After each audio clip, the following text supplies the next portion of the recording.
They're speedy, though.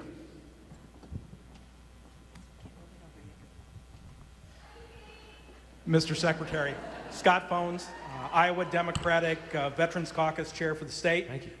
And an Air Force veteran.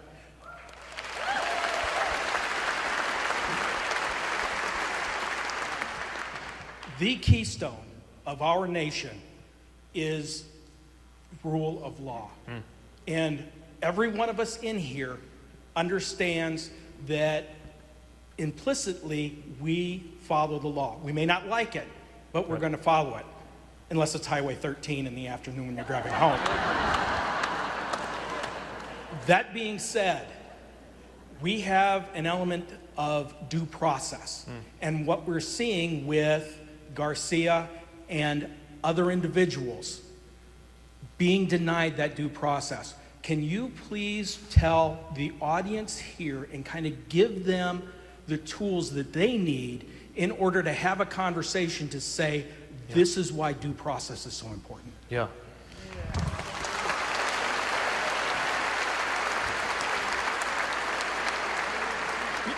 I guess the way I would think about it is that our most important rights and freedoms are safe if and only if they apply across the board. So just like freedom of speech isn't freedom of speech if it's only for speech we agree with, right? It's why, because Voltaire said, I detest what you have to say, but I will defend to the death your right to say it, right? It is precisely with disagreeable speech that we prove that we really mean it when we say freedom of speech. Same thing with the rule of law. You know, they're saying like, oh, well, this guy, you know, he's a criminal. The whole point is that no one person, least of all, no one politician, gets to decide that you're a criminal. Who decides?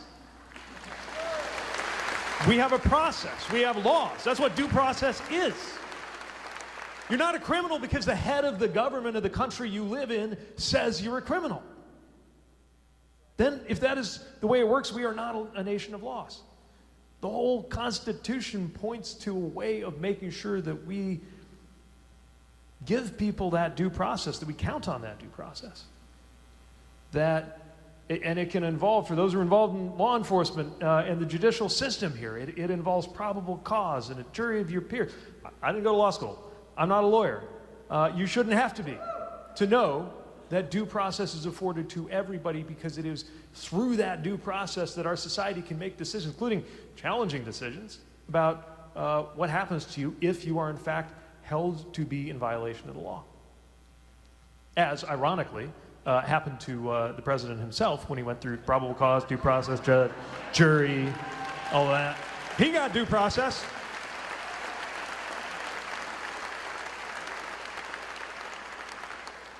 So should everybody else. That's how I think about it.